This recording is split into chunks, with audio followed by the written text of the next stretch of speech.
वक्त के साथ बहुत सी चीज़ें बदली हैं। पत्र वितरण का तरीका बदल गया, लिखने का तरीका बदल गया। तो क्यों ना हम भी पत्र लिखने का सही प्रारूप जानें। शुरुआत करते हैं औपचारिक पत्रों से। जैसा कि नाम से ही पता चलता है कि यहाँ पर कुछ औपचारिकताएं होती हैं, यानी कुछ नियमों का, कुछ बातों का ध्यान रखना होता है। ऐसा नहीं है कि रिश्तेदारों, माता पिता के बीच में जैसे हम बात कहते हैं, उनसे कहते हैं, कोई भी चीज़ उनके सामने रखते हैं तो वहाँ पर बड़ी स्वतंत्रता होती है। लेकिन यहाँ पर ऐसा नहीं है।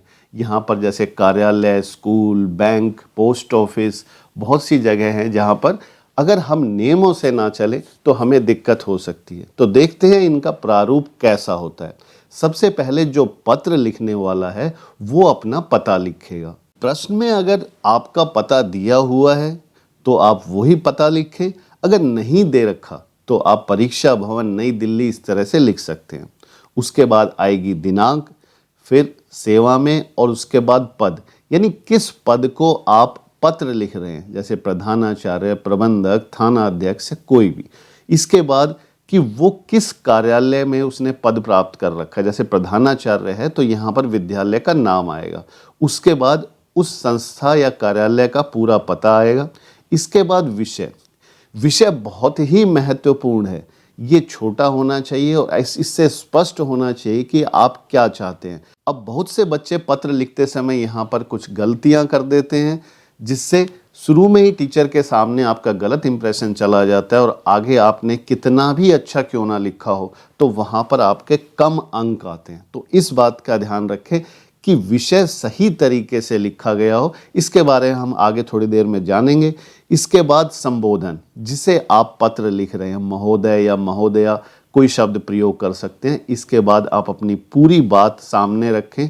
अब इसमें ध्यान देने वाली बात है, आप व्यवहारिक रूप से जानें कि जैसे आप किसी कार्यालय को पत्र लिख रहे हैं तो उसे अपने बारे में बताएं, अपनी समस्या बताएं, उसका क्या प्रभाव पड़ा हुआ है और आप क्या चाहते हैं। तो ये कुछ बातें आपके पत्र में आ जानी चाहिए। अंत में आप उसका आभार व्यक्त करें और उसके बाद भवदीय, भवदीया ये लिख सकते हैं। और आपको अगर स्पष्ट है कि आप प्रार्थना ही कर रहे हैं तो वहाँ पर आप प्रार्थी लिखें।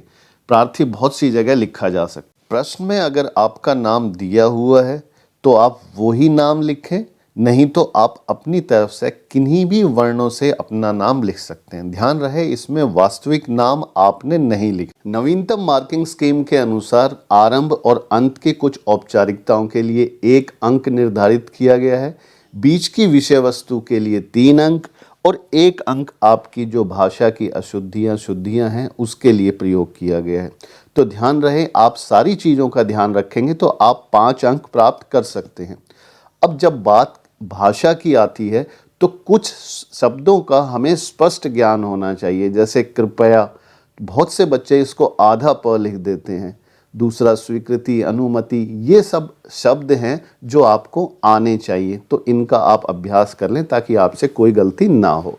अब परीक्षा में कई बार दिया होता है कि हमें किसे पत्र लिखना है, वो पद, कई बार पद नहीं दिया होता। तो अपनी जानकारी बढ़ाएं कि किस तरह के पत्र या किस समस्या के लिए पत्र किसे लिखे जाते हैं। जैसे विद्यालय के जो पत्र हैं, आप सभी को पता है कि मुख्य अध्यापक, मुख्य अध्यापिका या प्रधानाचार्य, प्रधानाचार्य को लिखे जाते हैं।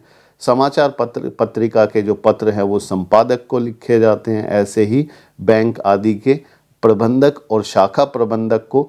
तो ये सारी चीज़ें हमें पता होनी चाहिए। बहुत से लोगों को स्थानीय संस्थाओं के नाम भी नहीं पता होता। जैसे बिजली विभाग आपके यहाँ पर है, जल बोर्ड है, या सड़क और सफाई का ध्यान कौन सी संस्था रखती है। अगर ये आपको पता होगा तो आप पत्र सही लिख पाएंगे। अब बात करें विषय की। ध्यान रहे विषय जो है वो स्पष्ट होना चाहिए, छोटा होने चाहिए। उसके अंदर अनावश्यक शब्द नहीं होने चाहिए। जैसे कि यहाँ पर पत्र शब्द का प्रयोग बिल्कुल नहीं होना चाहिए और जिसे हम पत्र लिख रहे हैं उसके पद का नाम भी यहाँ पर नहीं होना चाहिए। बहुत से बच्चे ऐसे लिख देते हैं जैसे जल भराव की समस्या के समाधान हेतु स्वास्थ्य अधिकारी को पत्र। तो आपको ये तो पता ही है कि आप पत्र ही लिख रहे हैं और किसे लिख रहे हैं ये ऊपर दिया हुआ है। तो वो चीज़ें आप ना लिखें। आपको अगर स्पष्ट है कि ये प्रार्थना है, शिकायत है, तो हेतु के बाद आप उस शब्द का प्रयोग भी कर सकते हैं, जैसे जल भराव की समस्या के समाधान हेतु प्रार्थना। और आपको अगर कुछ समझ में आ ही नहीं रहा कि ये शिकायत है या सुझाव है या क्या है, तो आप अपनी कुछ कमियों को छुपा सकते हैं और इस तरह से लिख सकते हैं, जल भराव की समस्या के संबंध में। फिर से दोहरा दूं कि विषय का बहुत ज़्यादा प्रभाव पड़ता है। विषय देखते ही अध्यापक अंदाज़ा लगाता है कि आगे बच्चे ने क्या लिखा होगा। ये एक उदाहरण दे रखा है, आप इस उदाहरण के द्वारा चीज़ों को और अधिक स्पष्टता से समझ सकते हैं। अब बात करें अनौपचारिक पत्रों की। अनौपचारिक पत्र वे पत्र होते हैं जो माता पिता, भाई बहन, दोस्त, रिश्तेदार आदि को लिखे जाते हैं। यहाँ पर ज़्यादा फॉर्मेलिटीज़ नहीं होती। सबसे पहले सीधा जो पत्र लिख रहा है उसका पता होगा। फिर से वही बात है, अगर वो प्रश्न में दे रखा है पता तो आप वो लिखिए, वरना आप परीक्षा भवन लिखिए। उसके बाद दिनांक आ जाएगी। दिनांक के बाद जब आरंभ करेंगे संबोधन, तो छोटों के साथ या समान लोगों के साथ प्रिय का प्रयोग कर सकते हैं, बड़े लोगों के लिए आदरणीय, पूजनीय आदि का प्रयोग कर सकते हैं, और जो संबंध है वो यहाँ पर लिख दें। उसके बाद नमस्ते, प्रणाम आदि से इस वाक्य को आप ख़त्म करें और अपनी बात पूरी लिखें।